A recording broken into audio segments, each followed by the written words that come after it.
Latvijai 18. novembrī 107 gadi. Kas mums ir Latvija? Kas Latvija ir katram no mums, kas Latvija ir dažādiem Latvijas cilvēkiem. Man saruna ar deju grupas Dzirnas mākslinieku skolas. Man deju skolas Dzirnas mākslinieku vadītāju, horeogrāfu Agra Daņļeviču. Kas tev ir Latvija? Kā Latvija dejo tavā skatījumā? Manu Latviju tiešām dejo. Manu Latviju dejo latviešu valodā. Es varētu tā teikt, jo man liekas to, kā man ir izdevies, man liekas, atrast kaut kādu to savu rokrakstu, kas der deju svētkos, kas der Nozobens saulēts izrādē, kas noder no gaismas līdz gaismai Jāņa nakts tēlojumā, bet kas, un principā tagad arī 11. novembrī ķersimies atkal pie Raiņa, jau otro reizi, pie spēlē danco bija pirmā reize, kad mēs dejojām Raini, un otrā reize tad ir Induls un Ārija. Un tā kā es droši varu likt roku uz sirds un teikt, ka mēs esam dejojuši ļoti daudz latviešu valodā. Neskaitāmas, protams, arī mazāk mēroga dejiņas, mazāk izmēra dejiņas, bet esam piedalījušies visos dziesmu deju svētkos. Un tā, man liekas, ir tā viena mana Latvija. Un otra mana Latvija ir tā nemitīgais tāds, tas ir laika plūsma, kas nekad nebeidzās, un nebeidzās varbūt tās arī tā kā mums visiem ir, teiksim, tāds dienas ritms, ja mums ir darbs un ģimene, māja, un man arī, man liekas, ka man Latvija sadalās tieši šādās divās ārkārtīgi svarīgās priekš katra cilvēka, un priekš manis divās kategorijās, tātad mana māja, mana ģimene, mani bērni, mazbērni,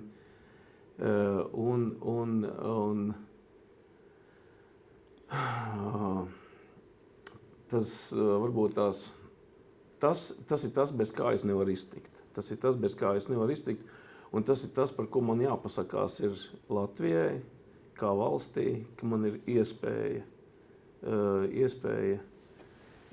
runāt šajā te dejas valodā, latviešu dejas valodā, un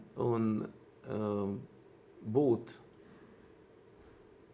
savā mājā ar savu ģimeni, ar saviem draugiem, un man liekas, ka un kopā visiem mīlēt šo zemi,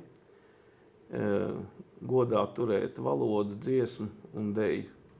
Man liekas, ka tas ir tas pamatā, tas, kā es redzu, bet jebkurā gadījumā tas nav process, tas ir process, tā nav statiska lieta, jā, jo protams, statika, atkal man varētu oponēt, mani kolēģi pasaka reizēm, ka statika vēl spēcīgāk strādā nekā kustība, bet lai statika strādā, tad kustībai jābūt blakus, un tāpēc es tomēr nostājos tādas nemitīgās kustības un attīstīšanās virzienā un pozīcijā.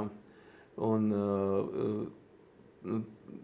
nevar būt, man liekas, tā, ka šodien es Latviju mīlu, un nākamā dienā es esmu aizmirsis, ko es iepriekšējā dienā esmu teicis.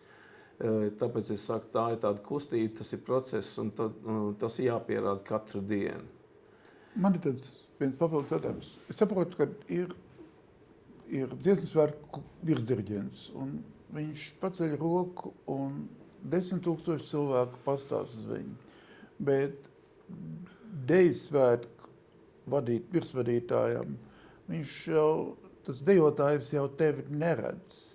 Kā tu visiem tiem tūkstošiem iemāc precīzi darboties vienā ritmā, vienā izjūtā, vienā muzikā, vienā valodā. Kā tu to dabū un gatavu, lai tā visa tauta dejo un pēc tam vēl ir laimīga.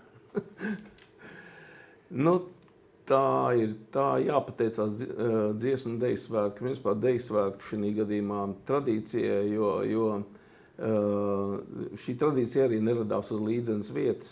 Vienkārši kāds sāka dejot, un ap šo te kādu sāka veidoties vairāk dejot gribētāji, un vairāk, un beigās, tā, kad sanāk, tā kā šī gadījumā mēs jau esam kaut kādas stadionā, kāda 18-20 tūkstoši dejotāji, tad, jā, tad tā ir vesela sistēma. Varbūt tas es tā neiedziļināšos šoreiz, bet tā ir tradīcija, kur ir reizi 5 gados mēs visi iemācāmies vienu repertuāru, un tad virsvadītāji, tas uzdevums ir šo te deju uzlikt lielākā mērogā. Un, protams, vēl labāk, ja virsvadītājs uzliek šeit kopdejošanai arī kaut kādu virs uzdevumu. Un tad jau, jā, un tā, man liekas, viena no svarīgākajām lietām ir tā kopā būšana un tās latviešu valodas dzirdēšana visapkārt vienmēr un latviešu tērpa valkāšana, redzēšana apkārt, izbaudīt latviešu visu novadu tautas tērpus, dzirdēt latviešu dziesmas un tā tālāk. Man liekas, ka tā kopā būšana, tā ir tāda ideālā, tas ideālais Latvijas modelis varbūt tās tas ir tas, uz ko mums vispār vajadzētu arī tiekties kādreiz. Nu, šo pašu no citas skatu punkta. Tu strādā ar mazu bērnu un cienījamu senioru.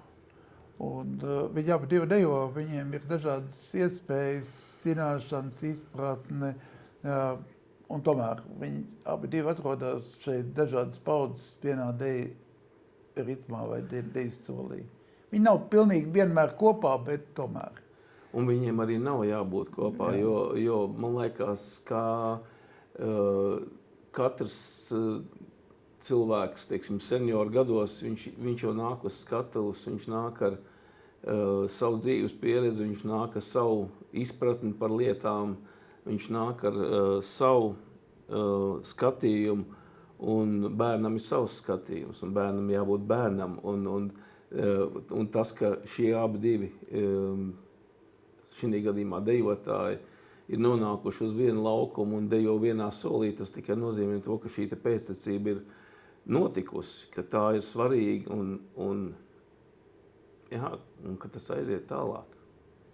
Un tev ir sajūta, ka Latvija dejos arī nākamos 100 gadus? Es esmu pilnīgi pārliecināts. Es esmu pārliecināts par to, ka šī tradīcija ir ārkārtīgi svarīga, un es novēlu šai tradīcijai nepalikt uz vietas.